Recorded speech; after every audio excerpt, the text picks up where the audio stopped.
वालेकुम, welcome to एक recipe.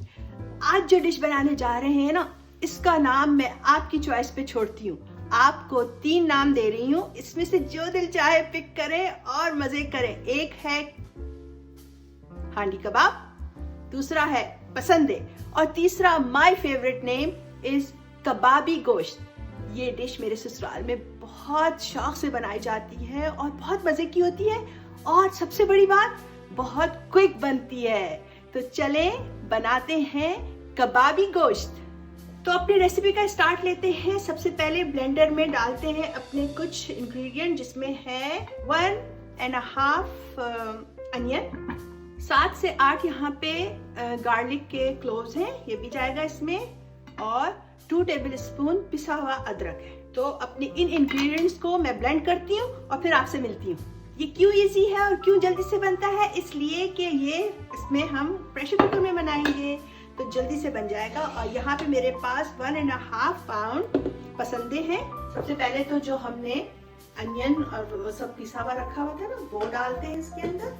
तो अब हमारे कुछ दूसरे इंग्रेडिएंट्स आ रहे हैं, जिसमें यहाँ पर 1 tablespoon salt, 1 tablespoon chilli powder, 1 tablespoon जीरा पाउडर, 1.5 टीस्पून कश्मीरी लाल मिर्च और 1 टीस्पून गरम मसाला। ये सारी चीजें इसमें चली गई। 1 कप योगर्ट और जनाब ½ कप इसमें जाएगा मस्टर्ड ऑयल, सरसों का तेल। अगर आपके पास मस्टर्ड ऑयल नहीं है तो आप रेगुलर ऑयल भी यूज कर सकते हैं, नो प्रॉब्लम। लेकिन हमारे घरों में ये मस्टर्ड ऑयल में बनता है तो मैं मस्टर्ड ऑयल डाल रही हूँ। और अब जो है वो इसके थोड़ा सा मिक्स करेंगे अपने हाथों से अच्छे से।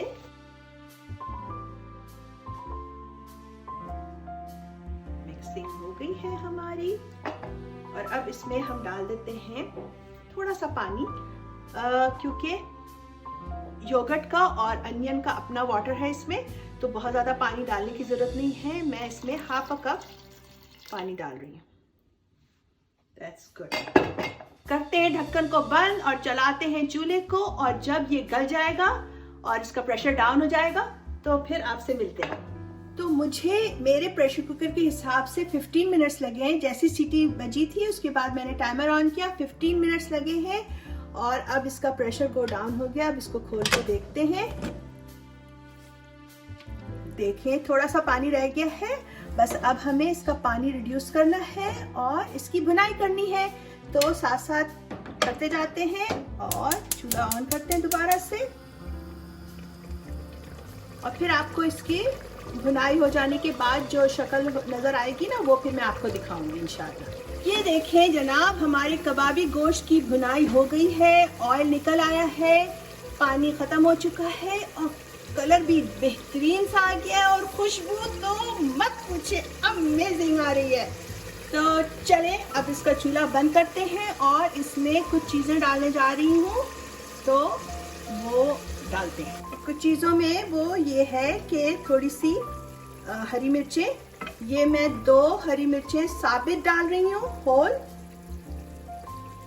और ये गया, और 1 हरी मिर्च जो कि हलापिनो है, इसको मैंने हाफ कर दिया है। वो खुशबू के लिए, उसमें से सिर्फ खुशबू आएगी, ऑफ कोर्स होल है, और इसमें से थोड़ी सी तेजी आ जाएगी, जो कि बहुत ज्यादा नहीं होगी। That's it. और इसके अलावा थोड़ा सा हरा धनिया अभी डाल रही हूँ, और मेरा सीक्रेट इंग्रेडिएंट, जी हाँ, गरम मसाला और भुना कुटा जीरा, ये दोनों ½ टीस्पून है, ये डाल रही हूँ। That's it, it's done. अब मिलते हैं, इसको मिक्स करते हैं और मिलते हैं अपने सर्विंग स्टेशन पे। तो चले अपने कबाबी गोश्त को अपनी सर्विंग डिश में निकालते हैं।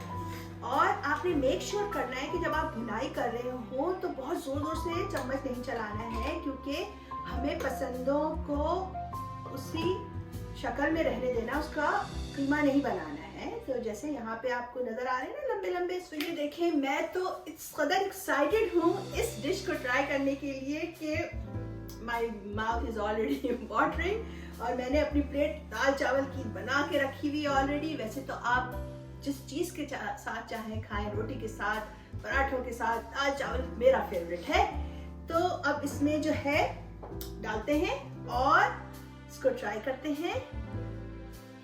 और एक और जो चीज हम इसके साथ खाते हैं बहुत शौक से, वो है मसाले वाले आलू की भुजिया।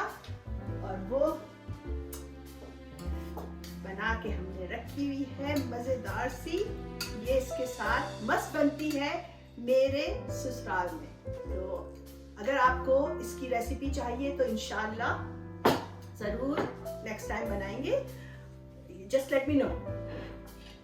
तो चलें बिस्मिल्लाह करते हैं और अपना निवाला ट्राई करते हैं।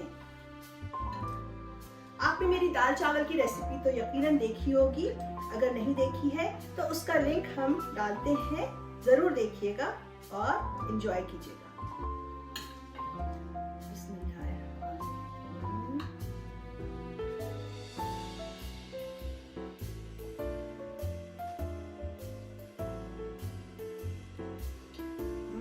जो हमारा बीफ है पसंद है, इस कदर सॉफ्ट गले में है लेकिन बिखरे हुए नहीं है। आपने देखा कि उसकी बोटियां अलग अलग सही सलामत है।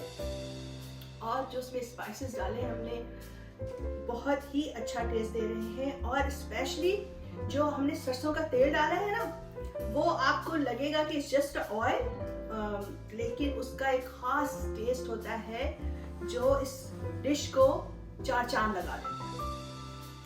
तो चले और क्या मैं कहूँ, आप भी खाएं, मजे उड़ाएं, जरूर ट्राई करें और फिर मुझे बताएं कि आपको ये रेसिपी कैसी लगी है। और अगर अच्छी लगी है तो जाते जाते लाइक दबाते जाइए और शेयर करना मत भूलिएगा। जनाब शेयर करना मत भूलिएगा। आपके खानों में मजा इंग्रेडिएंट से नहीं आता, प्यार और तवज्जो से आता है। So always cook with your heart. ऐसी और बहुत सारी दिलचस्प और मजेदार रेसिपीज के लिए आइंदा भी मिलते रहेंगे। उस वक्त तक के लिए इजाजत चाहती हूँ।